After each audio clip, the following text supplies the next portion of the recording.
Can you see my screen?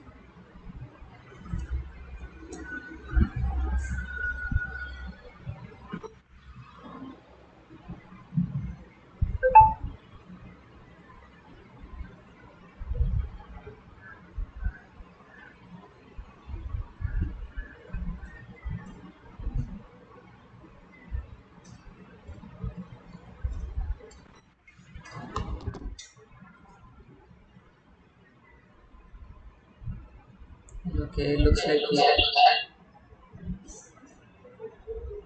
yeah, people are joining. Okay, I'm going to go into slideshow.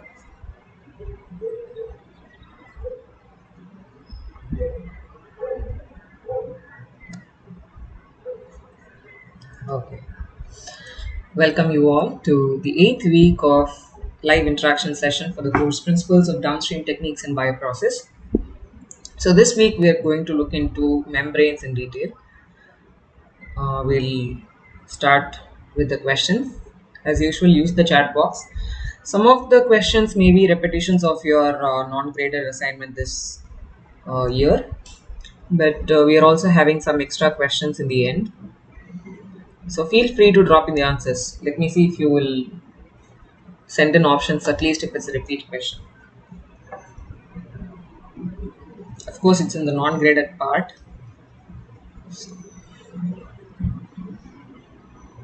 Ultrafiltration should be performed A. After nanofiltration, B. Before nanofiltration, C. Simultaneously together, and D. Some membranes are used. Same membranes are used.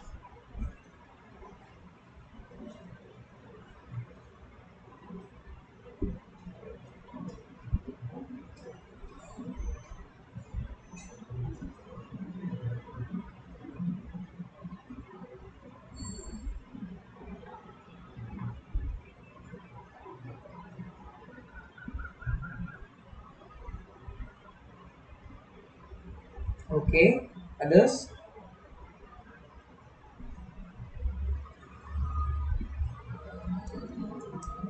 Let me check if my pen writes.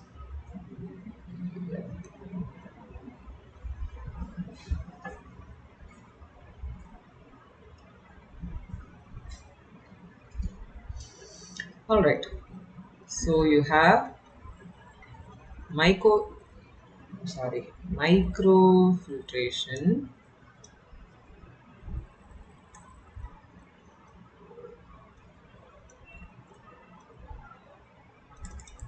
ultrafiltration,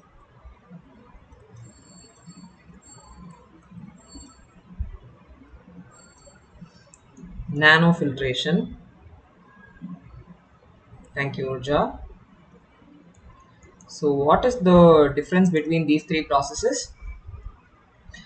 Apart from the mechanism itself, it is the pore size that differs, right?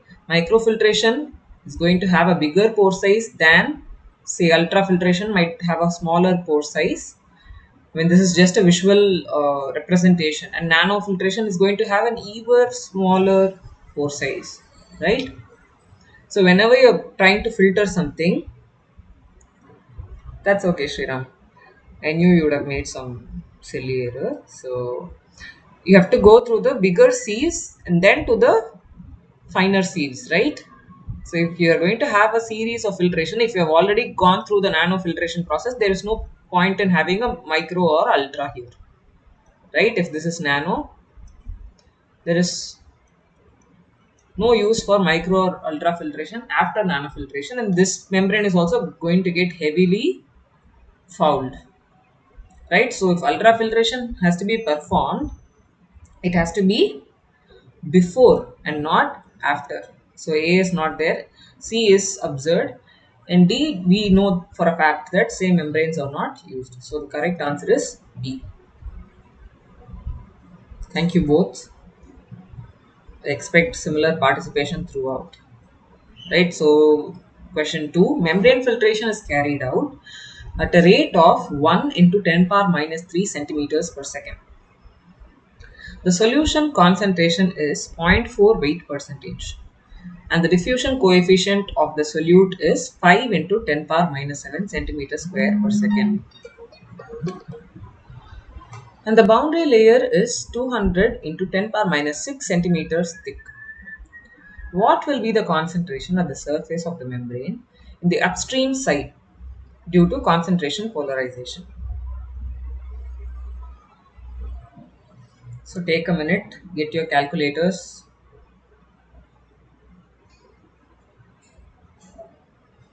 So this diagram should come into your mind now. This is the filter membrane, and this is your boundary layer. So there's a concentration Cb, and then there's a concentration,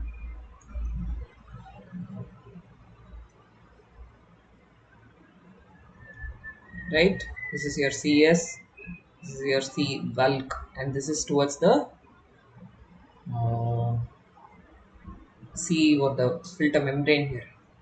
Concentration of solute at the filter membrane.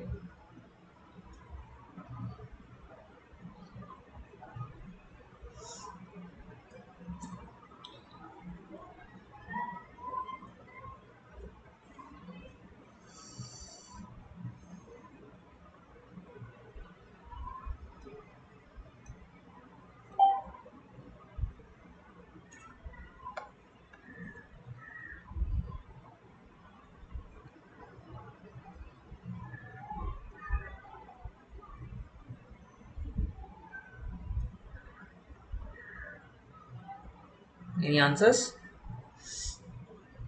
Okay, let me help you out here by writing the formula, and then I'll wait again. So J, which is the flux, is equal to diffusion coefficient divided by boundary layer thickness, right? Into ln of Cs by Cb, right? What all do you know?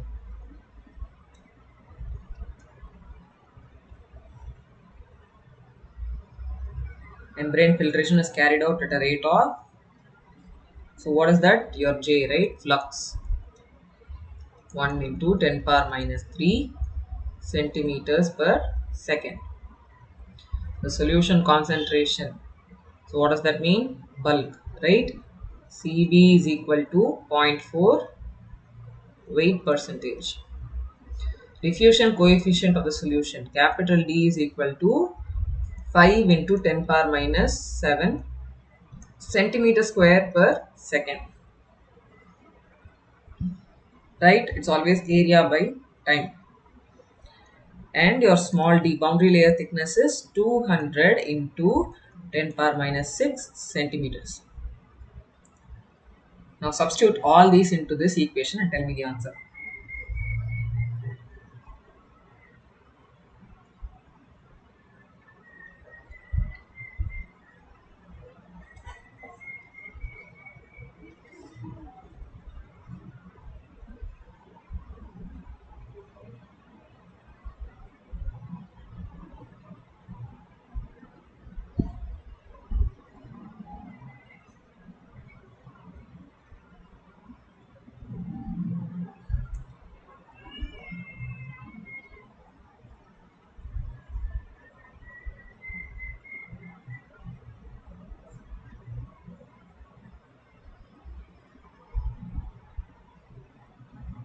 Answers.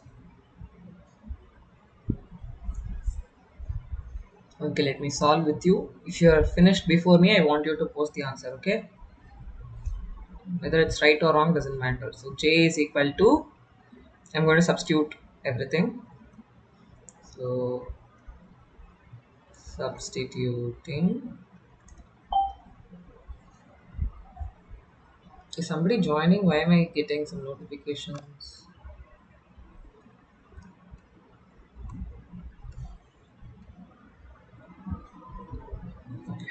Substituting 1 into 10 power minus 3 centimeters per second is equal to, what is your D here? 5 into 10 power minus 7 centimeters square per second, will divided by D is 200 into 10 power minus 6 centimeters. So this and this, and cancelling the units, into ln of CS by CB. I don't want to substitute CB right now.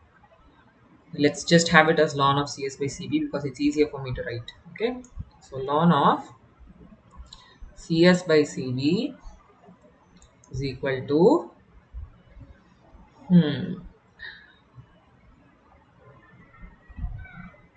let's do it step by step because I don't want to make any mistakes, into 5 by 200 into 10 power minus 7 plus 6, right? So that's going to be 10 power minus 1, and this is going to be in centimeters per second, is equal to 1 into 10 power minus 3 centimeter per second. Was that clear?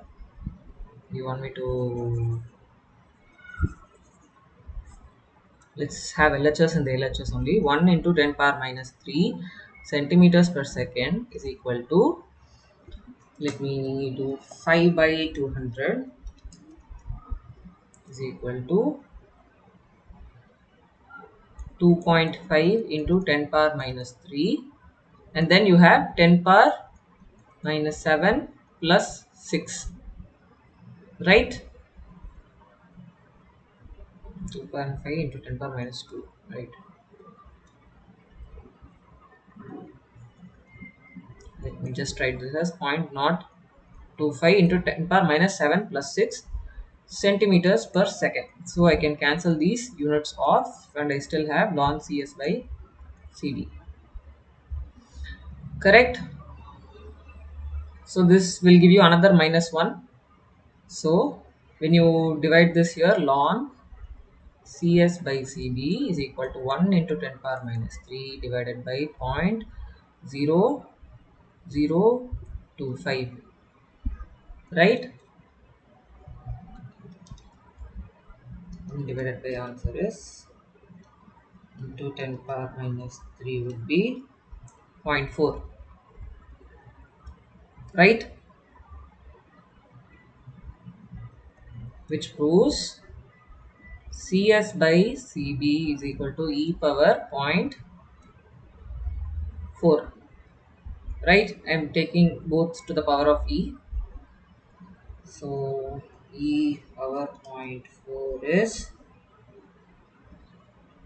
1.4918. So I'm going to approximate into 492,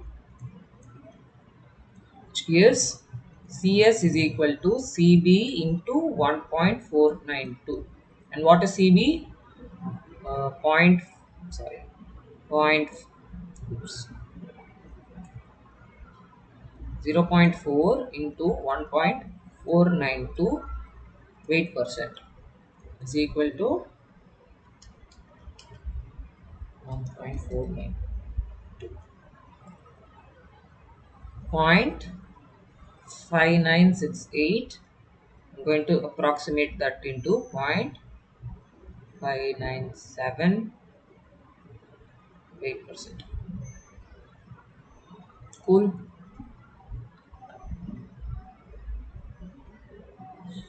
Everybody got the same answer? Do you want me to erase and write somewhere for clarity?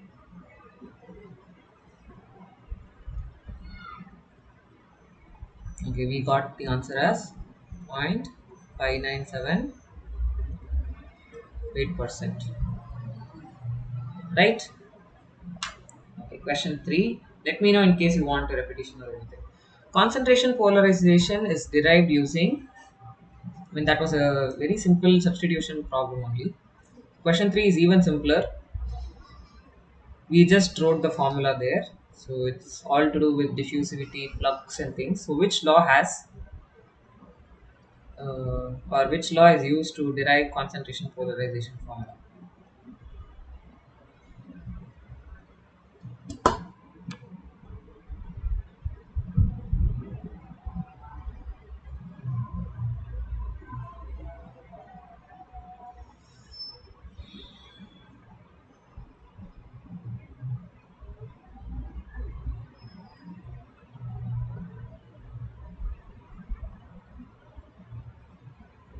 So this is too simple a problem, so let's not waste time here. Obviously, it is Fick's law, right? Question 4.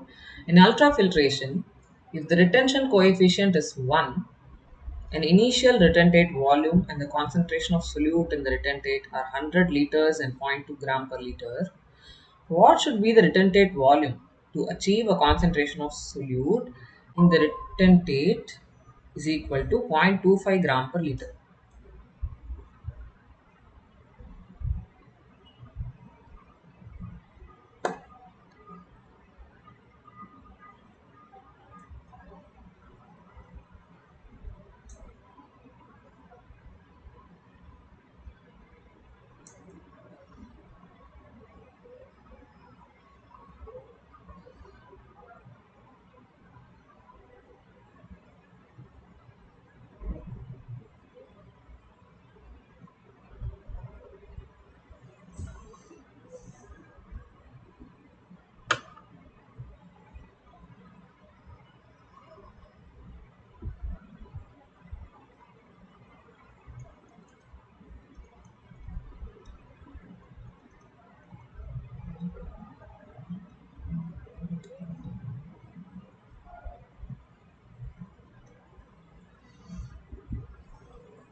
Okay, written down all the given information. By this time, you would have realized what formula to use, right? Just substitute and you'll be done.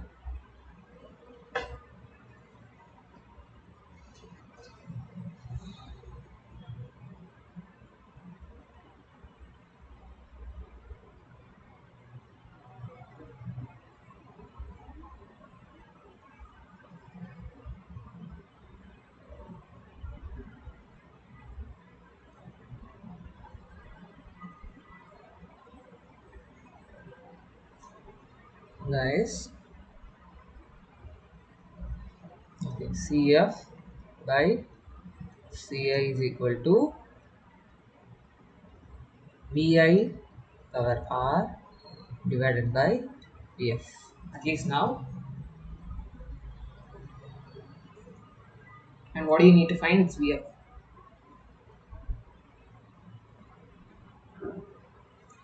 So if you would rearrange, VF is equal to VI power R into CI by CF, correct? And we know R is 1, so VI is equal to 100 liters power 1, which is the same. CI is zero point 0.2 gram per liter and CF is 0.25 gram per liter. Very simple problem. So you can just take out the units. So the answer is 100 into zero point 0.2 divided by 0.25, which is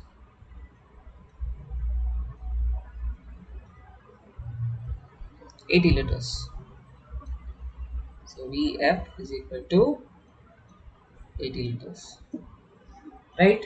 Any questions?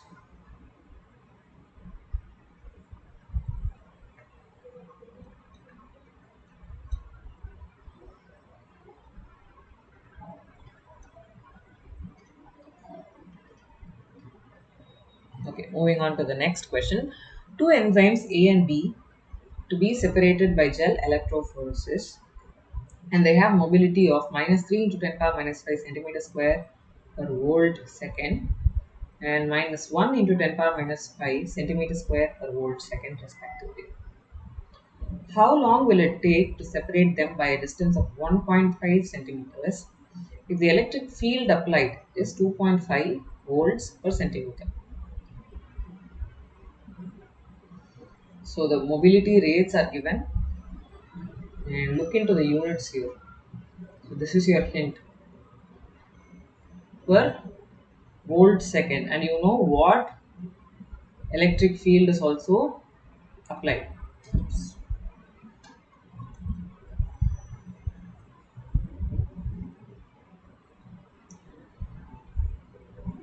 So use this information to figure out how to achieve at some rate of diffusion or some centimeter square per second, area per second.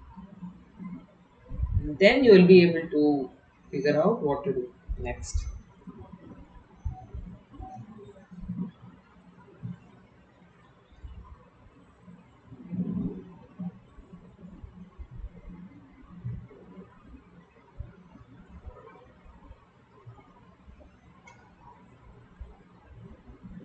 Take a minute. This was not, I mean, an exact similar problem I don't think has been solved during the lectures, but if you apply yourself a little, I think you can arrive at the answer. It's very simple. We are not going to do any, you know, dAs and day into F by RT or things. They're directly being given the mobility.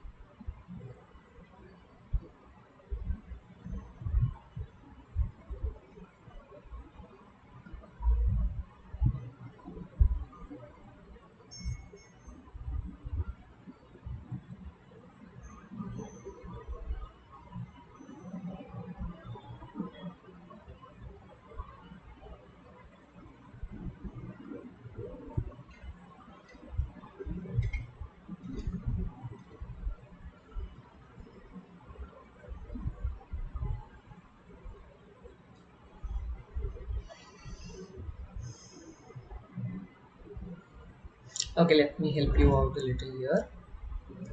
So you have mobility A. Let's just name them some variables, right?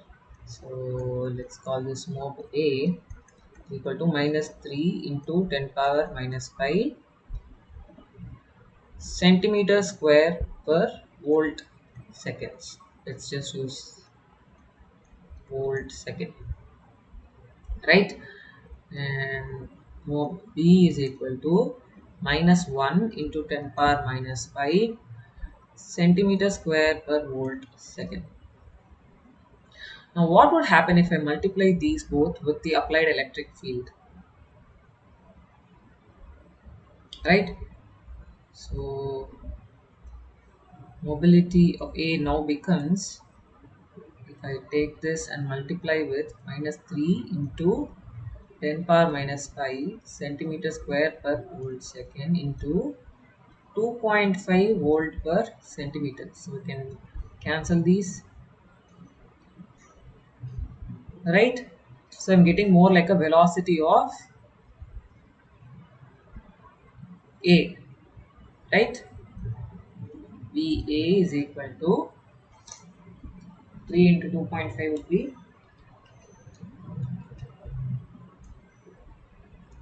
7.5, right?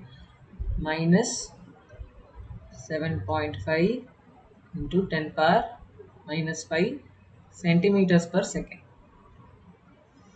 Correct? Again, I'm going to multiply with the voltage applied or the electric field applied, since it's in volt per centimeter. So minus 1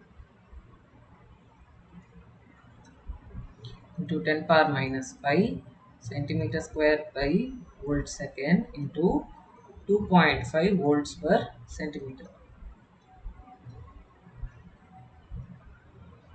So what do we have?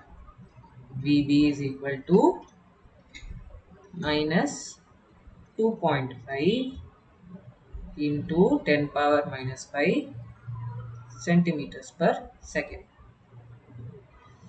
And you know that delta x is equal to 1.5 centimeters. And you also know delta x is equal to delta v into time. Makes sense, right? Velocity is distance by time. So distance will be velocity into time. So the difference in velocities into time. Or t is equal to delta x by delta v. And you already know what delta x is. Delta v would be, where shall we write this? So this on one side. So after this step, we're going to take delta v is equal to va minus vb or vb minus va, whichever way you want to do. If you want to keep it positive, ultimately they're just asking you the separation distance. We don't care in which direction, right? At least for the purposes of this problem. Of course, in electroforces, direction is very important. But since we are going to report it in minutes, I'm taking it as VB minus VA. You can also do it VA minus VB. Right? So minus 2.5 minus of minus would be plus 7.5 into 10 power minus 5 centimeters per second. So which is 7.5 minus 2.5 would be 5 into 10 power minus 5 centimeters per second. So I'm going to take this and this is clear. Delta V is equal to, right? So using this in equation 1, T is equal to delta x is 1.5 centimeters divided by delta V is equal to 5 into 10 power minus 5 centimeters per second, and you will get this centimeters in the numerator, right? So what would that be?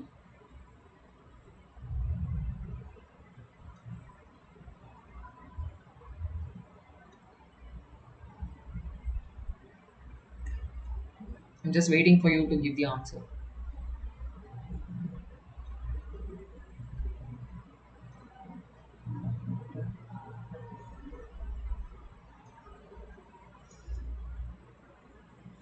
It's just a calculation, simple thing. I've already substituted everything. See, one way is to keep you engaged. Great. Thank you, Natarajan. So that is how many zeros? 3 followed by 40 seconds. Should I check? The main reason is so that even if I make some mistake, you will catch me. Right? And they've asked you in minutes. So what would that be? Is equal to divided by 60, 500 minutes. Is that right? Obviously, I mean, not rocket science. So the answer that we got is 500 minutes. Clear? Question 6. The charge on protein A is 0 at pH of 4. The charge of protein B is 0 at pH of 5. So isoelectric pH of protein A is greater than that of B, less than that of B, same as that of B, greater than 5. Greater by 1. One of the simplest questions you can ever dream of getting.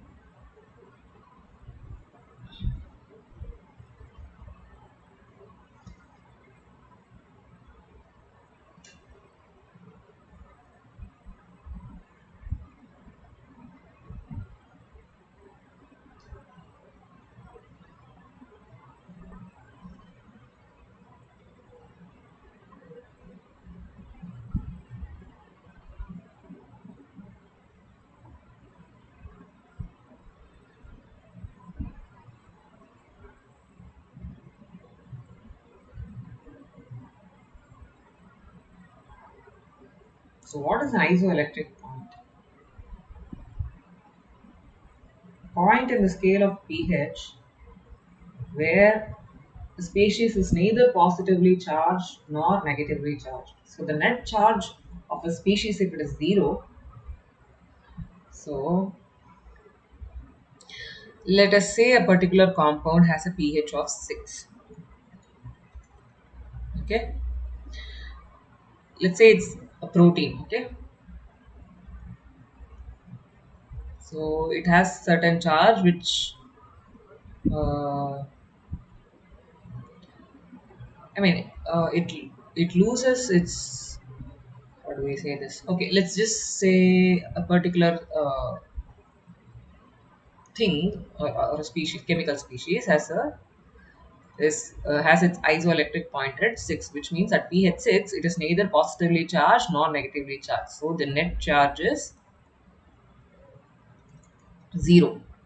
So if you go at pH 8, I think I've already explained this to this class. So 8 above 6, it is going to be negatively charged. Whenever this solution, this specimen is placed at pH less than 6, let's say 4, anything greater than 6, it's going to be negatively charged. At any pH less than 6, it is going to be positively charged. Right? I remember it as if, let's say, if this is your guy, let's just assume those are hands and legs, and this is your head. Okay, so if you take pH as a bowl of water or a swimming pool, when it is above the pH, it is positively charged. I mean, when the pA is above, if my pA is equal to, pA is for isoelectric point, is 5, then at pH 4, I am positively charged because I am above the pH, right? Whenever the pH is say 7, then I am drowning, right? 5 is below 7.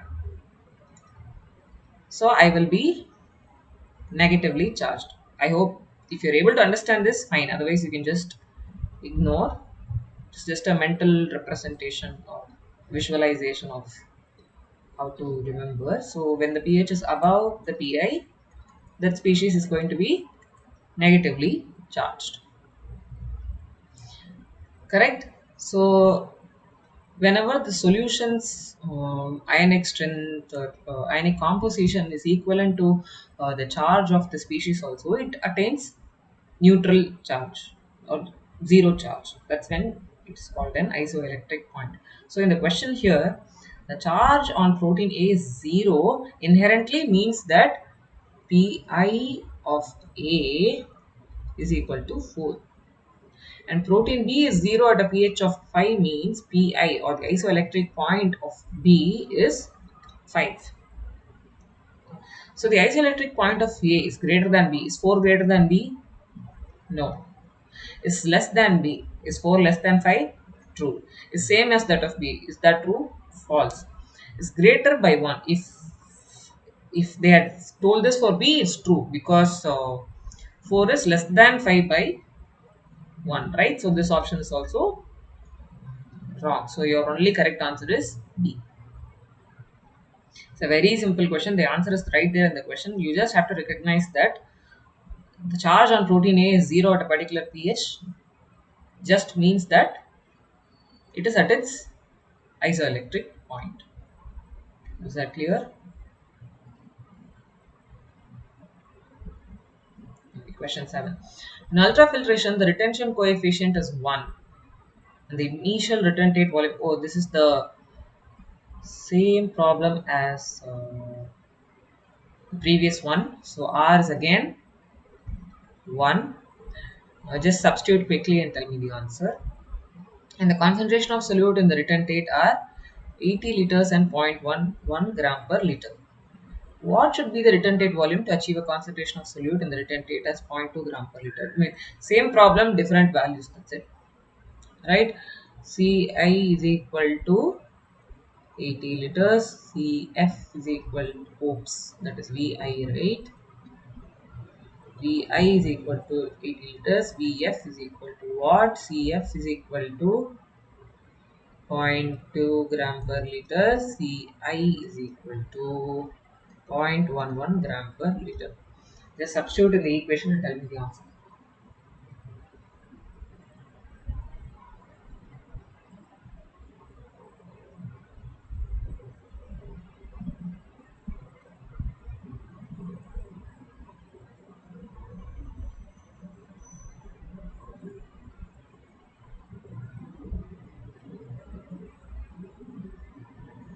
For those who joined later, CF by CI is equal to, sorry for the interruption, CF by CI is equal to VI power R by VF. And since we are looking for VF here, so capital V is equal to VI power R into CI by CF. We have everything written down. Just substitute and tell me the answer. Thank you, Urja. Shall we check? VI is 80 liters power 1, so nothing to worry about. CI is 0.11 divided by CF is zero point 0.2. So 80 into 0.11 divided by zero point 0.2. Yes, I'm also getting 44 liters. Let's check. Yep. So the answer is 44 liters. Question 8. The basis of reverse osmosis is option A, osmotic pressure is greater than the hydrostatic pressure. Osmotic pressure is equal to the hydrostatic pressure. Hydrostatic pressure is greater than the osmotic pressure. But osmotic pressure does not exist. You can go ahead and omit this because we're talking about reverse osmosis, and obviously osmotic pressure has everything to do with this process. So tell me whether it is A, B or C.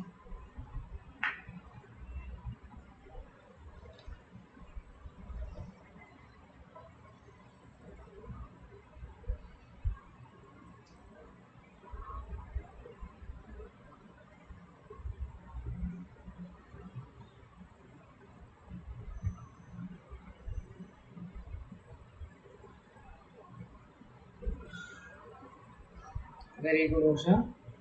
Does everybody agree with that? Thank you, Nisha.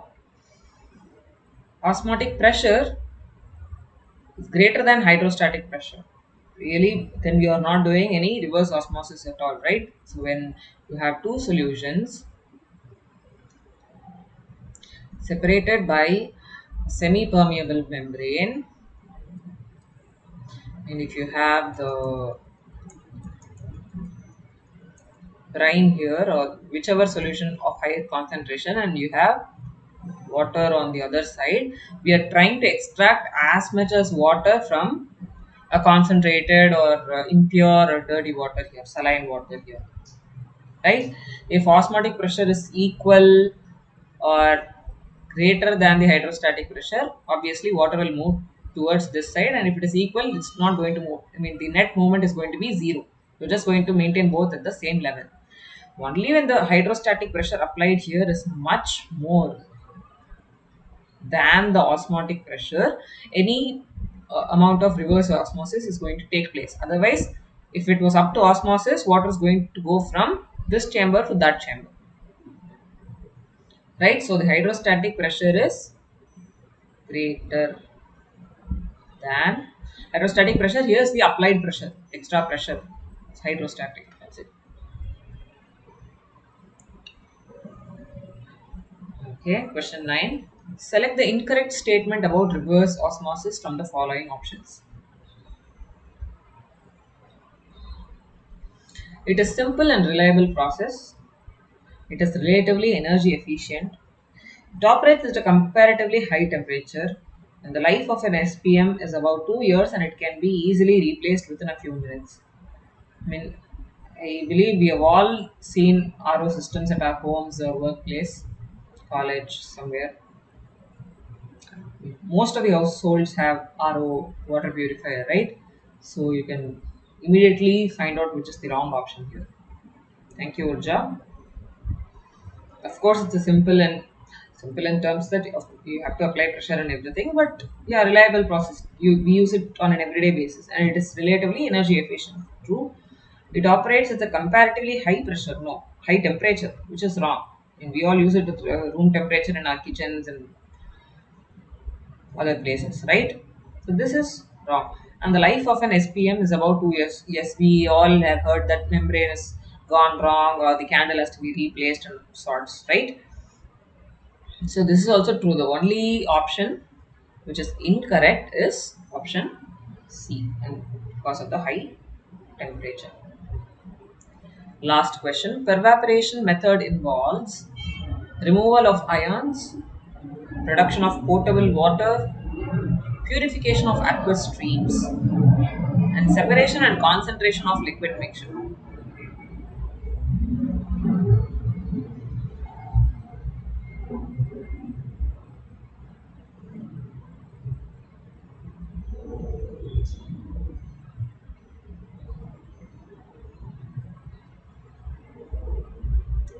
Very good, Natarajan.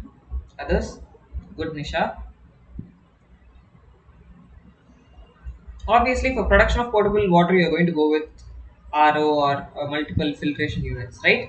Purification of aqueous streams, you have so many other processes, but not evaporation. It's more about permeation, evaporation, vapor liquid, vapor permeating through the evaporation medium and going to the other side, and then that getting liquefied and salts. Removal of ions, you can always have electrodialysis or other processes, right? So it's the separation and concentration of liquid mixtures. It involves heating of the liquid mixture, and based on their diffusion, based on how the gap between the liquids in its vapor forms, how quickly it evaporates, how quickly it diffuses through the membrane, you're able to separate as well as concentrate the liquid mixture. Okay, so with that, I'm ending this week's live session questions. If you have anything else to tell me, if you want me to repeat something, you can let me know.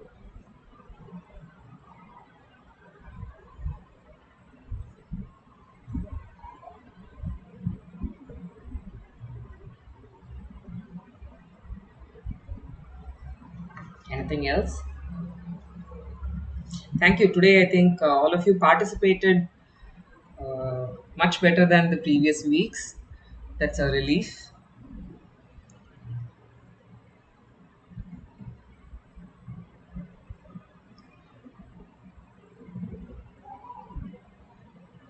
In case you want me to include something or improve this session, also you can let me know. Okay. All right then. If nobody has anything else to add, anything more to say, we will close down this particular meeting. Thank you all. Good evening. Happy weekend.